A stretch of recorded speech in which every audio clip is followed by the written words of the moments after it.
yari performance iteye ubwoba. Navuga kuvuga ngo Bahati w'umunyakenya Christine Shusho avuye kuri stage, akubitiraho Willy Paul, akubitiraho Size 8.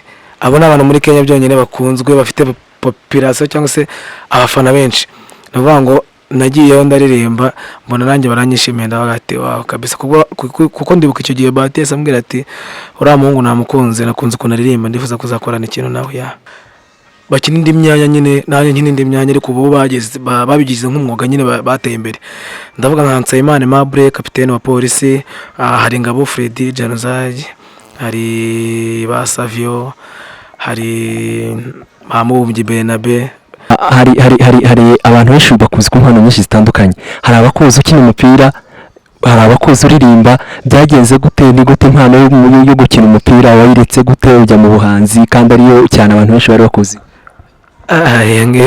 Ni histoire ndende, yo naba ngiye kuvuga ibintu byinshi, ariko naretse umupira nka 2016 cyangwa se 15. Nibwo nari ngiye muri Kenya, ngezeyo biba ngombwa yuko ngumayo, ndangije umupira nsa nk'uhagaritse, bituma nkurikira inzira y'umuziki.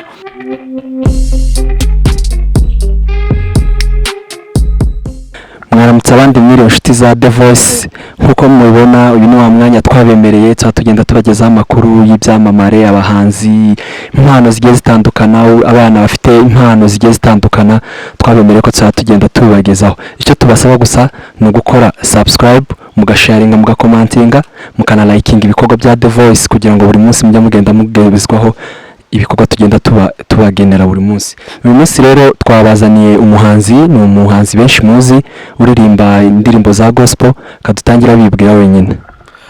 Murakoze cyane. Amazina nitwa Niyonzima Mandela, nkaba ndi umuririmbyi uririmba indirimbo zimbaza Imana nk'uko bivuze, nkaba ntuye mu gihugu cya Kenya, ariko kuri ubu ngubu ndi hano mu Rwanda. Yes. Mandela muri bugufi ni muntu ki kugira ngo umuntu ahite amenya uwo ari we? Mandela ni umusore ukiri ingaragu cyangwa se mu yandi magambo utarashaka. Nkaba mvuka mu muryango w'abana 4, abahungu 3 n'umukobwa umwe, nkaba ndi uwa kabiri, nkaba mfite ababyeyi bombi, ndumva ari ibyo ngibyo. Dutangira rero, Mandela watangiye kurimba ryari kugira ngo umenye ko utangiye kurimba ugiye muri kariyeri y'ubuhanzi? Kuririmba aho natangiye kera nkiri mutoya, because nk'umwana nyine utangira kubyiruka, buri wese yagenda yumvamo talent zitandukanye, ariko natangiye kubikora nk'umwuga nka 2015-16 nibwo natangiye guhishurirwa yuko nabikora nyine nk'umwuga cyangwa se nkabikora bisanzwe. Yes. Mandela ninde muntu wagufashije kugira ngo umenye kuzi kuririmba? Hari abana benshi usanga bazi kuririmba ariko kubera ko nta mubyeyi cyangwa undi muntu afite umufasha, bigatuma atamenya akazi kuririmba akarinda apfana iyo mpano atabizi. Wowe ninde wabigufashijemo? Sinavuga ngo umuntu runaka, ahubwo navuga ati we ni umuntu wabashije kumpa motivation y'uburyo mbona ibintu wenda byakorwamo cyangwa se naririmba imbere y'abantu. Nkariganda promoter, ndibuka yuko ari we muntu waje ansanga muri quartier, arambwira ati ufite impano, iyo mpano ndabona twagira icyo tuyikoresha kugira ngo abantu bakumenye. Yani muri ubwo buryo yatangiye guhishurirwa, atangiye gufata ibihangano byanjye, ni nawe wanjyanye muri studio bwa mbere, arampromotinga, ibintu bigenda neza. Hanyuma ni kuki utarimbye injyana Sekira ugahitamo kurimba gospel, kandi benshi bavuga ko Sekira ririmo amafaranga, ririmo kumenyekana cyane? Wowe ni gute byagenze? Birumvikana, nta ujya mu kazi wenda ngo reka, cyangwa se nta ujya mu kintu avuga ati reka mbone rose nta profit. Ni ukuvuga ngo impamvu ntagiye muri Sekira nuko nisanze mu muryango w'abakristo, kandi nanjye nakuze ndi umukristo. Mbona rero gutandukira ngo njye mu bindi bintu ababyeyi banjye batakurimo cyangwa se batarimo, mbona naba ntaye murongo. Niyo mpamvu nahise mfokasinga nkurikira inzira ababyeyi banjye batangije, nanjye ndabakurikiza. Hanyuma hari abantu benshi bakuzi ku mpano nyinshi zitandukanye. Hari abakuzi ukina umupira, hari abakuzi uririmba. Byagenze gute, ni gute impano yo gukina umupira wayiretse gute ujya mu buhanzi kandi ariyo cyane abantu benshi bari bakuzi? Ni histoire ndende, yo naba ngiye kuvuga ibintu byinshi, ariko naretse umupira nka 2016 cyangwa se 15. Nibwo nari ngiye muri Kenya, ngezeyo biba ngombwa yuko ngumayo, ndangije umupira nsa nk'uhagaritse, bituma nkurikira inzira y'umuziki. Ariko ibyo bintu nzabivuga nyuma, ariko ni birebire cyane, naba ngiye kuvuga amateka menshi. Turashaka utubwire mu bakinnyi mwakinanye babandi bavugaga ati uyu naramurusha nanjye babiri bamaze kugera ahantu hakomeye yashimishije uzi? sinavuga ngo narabarushaga, burya kuvuga ngo urarusha umuntu sinjya mbona ko hari umuntu wenda nkuvuga ngo umuntu arusha undi gukina, ahubwo wenda biterwa n'umwanya mukinaho cyangwa se, ariko navuga ati hari abo twagiye dukinana bakina indi myanya nyine, nanjye nkina indi myanya, ariko ubu babigize nk'umwuga nyine, bateye imbere. Ndavuga nka Nsabimana Aimable, kapitene wa polisi, hari Ngabo Freddy Januzaj, hari ba Savio, hari ba Mubumbyi Benabe, hari ba Sekamana Maxime, ba Ntaribi Steven, ni benshi cyane, ba Ninzingabo Fiston twaniganye primaire, Ntware Vode, ni benshi cyane. Hanyuma tugarutse muri gospel, turashaka utubwire gospel muri Kenya na gospel mu Rwanda, urabona hari irihe tandukaniro? Icyo navuga nta tandukaniro, kubera ko bose ni umwami umwe bakorera, kandi n'ibyo turimba ni bimwe, aho wenda icyo bitandukaniyeho ni uburyo bo bashaka kuba bacuruzamo imiziki yabo, cyangwa se uburyo bashaka ko promoting ubwo butumwa batanga. Nicyo navuga baturusha, nta bindi byose mbona ntacyo. Hanyuma ninde muntu ukunda w'umuhanzi uvuga ati uyu muhanzi kabisa ndamwemera, mba nifuza ko twahurira kuri stage cyangwa umunyarwanda se cyangwa umunyarwanda n'undi w'umunyamahanga? Mu Rwanda nindera, mu Rwanda ntawe ntakifuza, mu Rwanda bose twese se ko turi bamwe, ariko wenda nk'abo hanze navuga nka Ayandanaze mu South Africa, uriya mugabo ndamukunda cyane. Hanyuma turashaka uduhe akantu k'akapera gatoya turirimbira, akaririmba abantu benshi bakuziho. Bashaka kuba banziho.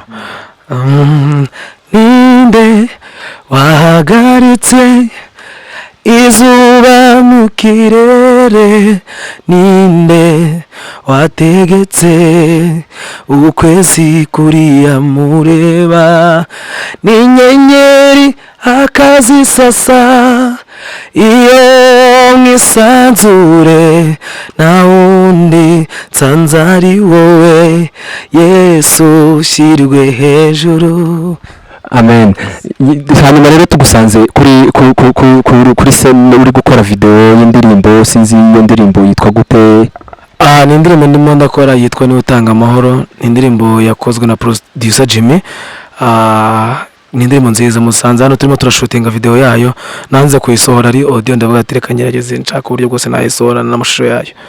Hanyuma rero video tuyitege ryari?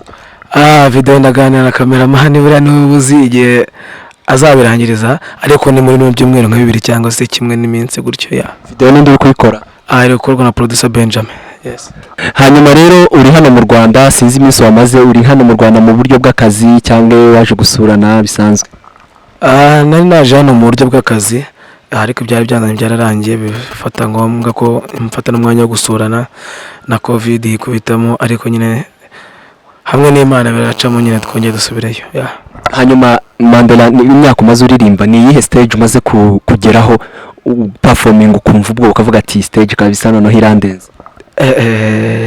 Hari performance nibuka twakoze mu mwaka wa 2018 ndi kumwe na Voice, no kuvuga ngo yari performance iteye ubwoba, no kuvuga ngo Bahati w'umunyakenya, Christine Shusho avuye kuri stage, ukubitiro Willy Paul, ukubitiro Size 8, abona abantu muri Kenya byonyine bakunzwe, bafite population cyangwa se abafana benshi. No kuvuga ngo nagiyeho ndaririmba, mbona nanjye baranyishimiye, ndavuga ati wow kabisa, kuko ndibuka icyo gihe Bahati yasambwira ati uriya muhungu namukunze, nakunze ukuntu aririmba, ndifuza kuzakorana ikintu nawe.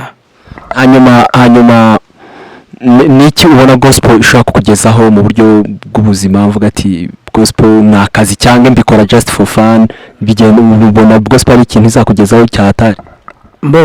Icyambere buryo icyo nifuza no gutanga ubutumwa, buryo message yagiye, iyo yagiye ikagira ikikora nawe by'umusaruro wubona, no kuvuga ngo mbe bitewe naho natangire naho ngeze, byonyine nge nambibona ko hari ikintu kigenda gihinduka uko bukeye nuko bwije. Niyo mpamvu uvuga ati ntago gospel nayivamo, ngomba kuyikurikiza cyangwa se ngomba kuyigumamo.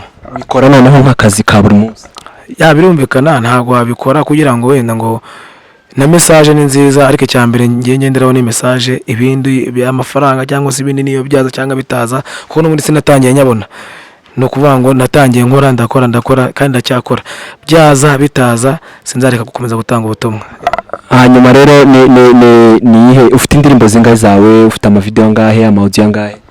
Kugeza ubu ngubu mfite video ebyiri ariko amaudio ni menshi, ariko ndimo ndagerageza uburyo bwose naganira na producer Benjamin kugira ngo turebe byibuza ko muri ayo maudio twagiramo nk'izo bagiye bakunda za hagaciro ibyo ufite, nayo iri muri studio irimo irakora, tware n'uburyo twazashutinga nayo, hari iyo biti neza nayo ndi kwisubiramo, hari ninde wasa na Yesu nayo ngomba kuzayikora amashusho benshi bakomeje kubinsaba, no kuvuga ngo biracyaza biracyaza kabisa. Hanyuma nize nama wagira abahanzi bagenzi bawe baririmba injyana ya gospel? Inama nabagira no gukora ibintu tubikunze kandi tutabiryarya. Burya ari iyo yinjira mu kintu kugira ngo gusa ngo wiyorobe cyangwa se wihishe mu bantu, tubikore no tubikunze kugira ngo ubutumwa butanga n'ababitubona tubabereye intangarugero babashe guhinduka ku bwacu. Katubashimire. Murakoze namwe kandi dushimira nawe kuri iki kiganiro, mukomeze mudukurikirane ibiganiro byacu. Hanyuma social media zawe kugira ngo umuntu wagukenera wagira icyo agufasha cyangwa igitekerezo yagusanga? Unkeneye mfite Instagram nitwa Mandela Wart, Facebook nitwa Niyonzima Mandela, nimero ya telefone sinzi ko nahita ntago ari ngombwa. Ubwo aho ngaho niho ushobora kumbonera, cyangwa se umbuze wajya kuri promoter Riganda promoter kuri IG na Facebook ni promoter, aho ngaho usa wambona. Katubashimire bro. Murakoze namwe kwikaza kandi twizera ko ubutani tubakena tuzababona. Turahari kabisa nisa, murakoze cyane. Niyo wahawe nzaniyo nahawe twubaka ubwami bw'Imana. Amazina yanjye nitwa Niyonzima Mandela, nkaba ndi umuhanzi uririmba indirimbo zihimbaza Imana. Ndagushishikariza cyangwa se ndagusaba gukora subscribe kuri The Voice of Youth, ujye hasi ukirika ka kantu k'umutuku gahari ka subscribe, uraba ubaye umuterankunga wacu. Murakoze cyane.